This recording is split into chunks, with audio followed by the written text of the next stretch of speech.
أعوذ بالله من الشيطان الرجيم بسم الله الرحمن الرحيم Al-Quran, Surat Al-Maidah.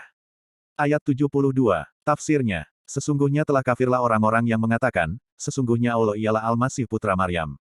Di masa sebelumnya telah terjadi hal yang serupa, padahal telah berkata kepada mereka, Al-Masih, hai Bani Israel, sembahlah Allah, Tuhanku dan Tuhanmu, sesungguhnya aku ini hanyalah seorang hamba Allah dan bukan Tuhan, sesungguhnya orang-orang yang mempersekutukan sesuatu dengan Allah, menyembah kepada selain Allah, maka pasti Allah mengharamkan kepadanya surga, Allah melarangnya untuk memasuki surga, dan tempatnya ialah neraka, dan tidak ada bagi orang-orang lalim itu seorang, lafat min, adalah tambahan, penolong yang dapat mencegah siksaan Allah terhadap diri mereka. Ayat 73, tafsirnya, sesungguhnya telah kafirlah orang-orang yang mengatakan, bahwasanya Allah salah seorang dari Tuhan yang tiga, artinya salah seorang dari Tuhan-Tuhan yang jumlahnya tiga, dan dua orang lainnya yang dianggap Tuhan ialah Nabi Isa beserta ibunya. Mereka yang berpendapat demikian adalah golongan dari orang-orang Nasrani, padahal sekali-kali tidak ada Tuhan selain dari Tuhan yang esa. Dan jika mereka tidak berhenti dari apa yang mereka katakan itu, berhenti dari meninggalkan Allah, kemudian kembali mengesahkannya, pasti akan menimpa kepada orang-orang yang kafir artinya mereka yang menetapi kekafirannya, di antara mereka siksaan yang pedih, siksaan yang sungguh amat memedihkan, yaitu siksaan neraka. Ayat 74, tafsirnya. Maka mengapa mereka tidak bertobat kepada Allah dan memohon ampun kepadanya, atas apa yang telah mereka katakan? Pertanyaan di sini menunjukkan kepada makna celaan. Dan Allah Maha Pengampun terhadap orang yang mau bertobat, lagi Maha Penyayang kepadanya.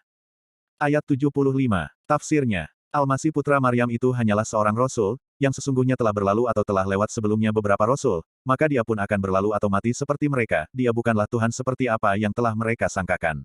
Jika memang demikian, maka niscaya ia pun tidak akan berlalu atau mati, dan ibunya seorang yang amat benar, keduanya biasa memakan makanan sama seperti makhluk-makhluk hidup lainnya, maka siapapun yang keadaannya demikian berarti dia bukanlah Tuhan karena ia masih membutuhkan makanan, lemah dan masih mengeluarkan kencing dan kotoran, sebagai akibat dari makanan itu.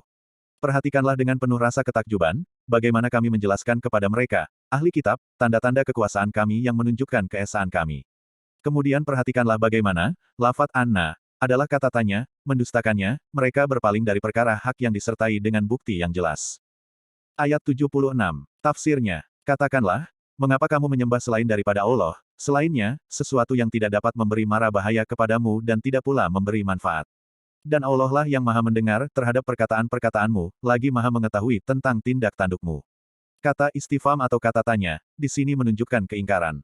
Ayat 77, tafsirnya, katakanlah, hai ahli kitab, para pemeluk agama Yahudi dan agama Nasrani, janganlah kamu berlebih-lebihan, janganlah kamu melampaui batas dalam agamamu, secara berlebih-lebihan dengan cara tidak benar yaitu dengan cara merendahkan Nabi Isa, atau kamu mengangkatnya secara berlebihan dari apa yang seharusnya, dan janganlah kamu mengikuti hawa nafsu orang-orang yang telah sesat dahulunya sebelum kedatangan Nabi Muhammad, mengikuti cara berlebih-lebihan yang pernah dilakukan oleh para pendahulu mereka, dan mereka telah menyesatkan kebanyakan manusia, dan mereka tersesat dari jalan yang lurus, jalan yang hak. Lafat as-sawa, asalnya bermakna pertengahan. Ayat 78, tafsirnya, telah dilaknat orang-orang kafir dari Bani Israel melalui lisan Daud, yaitu Nabi Daud mendoakan atau menyerapah mereka hingga mereka berubah wujud menjadi kera-kera, mereka adalah orang-orang dari kalangan Bani Israel yang menduduki tanah Allah, dan Isa putra Maryam yaitu Nabi Isa mendoakan atau menyerapah mereka sehingga mereka berubah wujud menjadi babi-babi, mereka adalah orang-orang Bani Israel yang memiliki Al-Maidah atau hidangan yang didatangkan dari langit. Yang demikian itu adalah laknat disebabkan mereka durhaka dan melampaui batas. Ayat 79, tafsirnya. Mereka, satu sama lain tidak pernah melarang, artinya sebagian di antara mereka tidak pernah melarang sebagian lainnya dari kebiasaan atau tindakan mungkar yang biasa mereka perbuat. Sesungguhnya amat buruklah apa yang selalu mereka perbuat, kebiasaan mereka dalam melakukan perbuatan mungkar itu. Sadaqallahul Azim.